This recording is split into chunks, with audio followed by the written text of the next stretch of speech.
Hello sporters. Welcome to Endless Sport Time.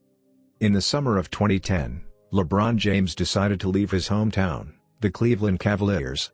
The star was considered the best in the league, and drew a terrible team to the finals a year ago.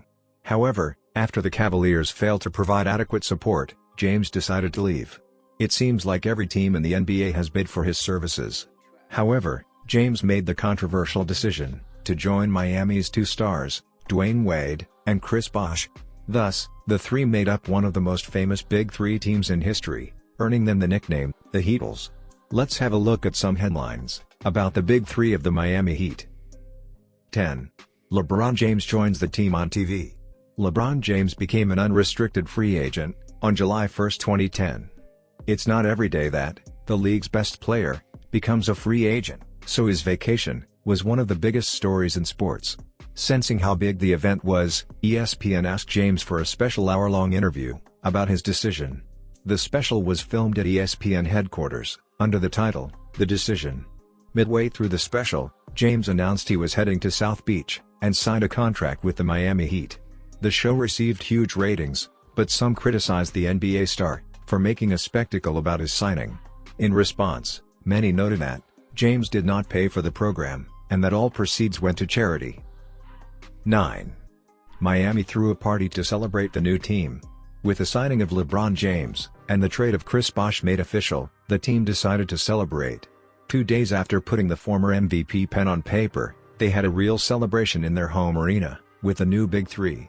In the evening during the party, James took the microphone, and said that the team would become a dynasty, and win 7 championships. This party, alongside with the decision, made the team the most hated team in the NBA. 8. The Big Three struggled at first.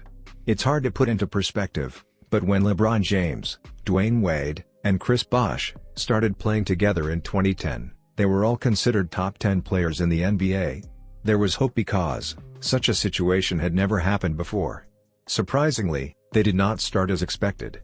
In contrast, the Miami Heat struggled to start the 2010 season. Through the first 17 games, the team had a 9-8 record, and James was struggling, as he himself admitted he was playing emotionally. 7. They lost their first NBA Finals. Although the season got off to a bad start, the Miami Heat turned things around. They worked hard to bounce back from the bad start, and finished their first season as the second seed in the East, with expectation they would win the championship. But that didn't happen. After reaching the finals, the Heat faced the Dallas Mavericks, led by Dirk Nowitzki. Despite being heavily favored, the Big Three were frustrated in 6 games, as James particularly struggled. 6. They improved during the lockout following the 2010 NBA seasons. The league was shut down after the conclusion of the 2010 NBA season. The Big Three were absent due to negotiations between the Players Association and the league. This caused the season to be delayed. While many players simply opted for extended vacation, the Big Three, especially LeBron James, did not. The horrendous final performance and loss led to the former MVP spending the entire lockout working on his shooting, even asking Hakeem Olajuwon to help him out. 5. The Big Three faced a new Big Three in the finals. The 2011 NBA season began on Christmas Day, and the Miami Heat were looking for redemption. The Big Three all reached their physical peak at this point, and showed it. They dominated the East, and reached the finals for the second year in a row. There, they faced the Oklahoma City Thunder, led by the ambitious Big Three of Kevin Durant, Russell Westbrook, and James Harden. The young players gave it their all, but the Heat eliminated them in 5 games. With this, it gave the Miami team their first ring. 4. Their first battle with the San Antonio Spurs. After defeating the Oklahoma City Thunder, Miami Heat finally got their title. However, the celebration did not last for long, as they had to try and defend their championship position the following year. It was not easy. For the 3rd year in a row, the Miami Heat advanced to the finals, and met the San Antonio Spurs. The series went on to become one of the NBA's best finals, with both teams going back and forth in 7 games. Especially, Game 6 and 7 were crazy. But it ended up with the Heat securing their 2nd ring in a row. 3. The Big Three falls apart. They won 2 rings in a row, and everything was perfect for the Miami Heat. But in 2013, it all came crashing down, as the team began to decline. James was in his prime, but injuries started to slow Wade down, and so it did for Bosh. Despite that, they managed to reach the final. Moreover, they had a rematch against the San Antonio Spurs, which brought great joy to the fans, as the previous match was one of the best in the history of the league. But the rematch was not interesting. In 5 fierce games, the Heat got dominated, and lost painfully. 2. LeBron James headed back to Cleveland. After a loss to the San Antonio Spurs, LeBron James became a free agent.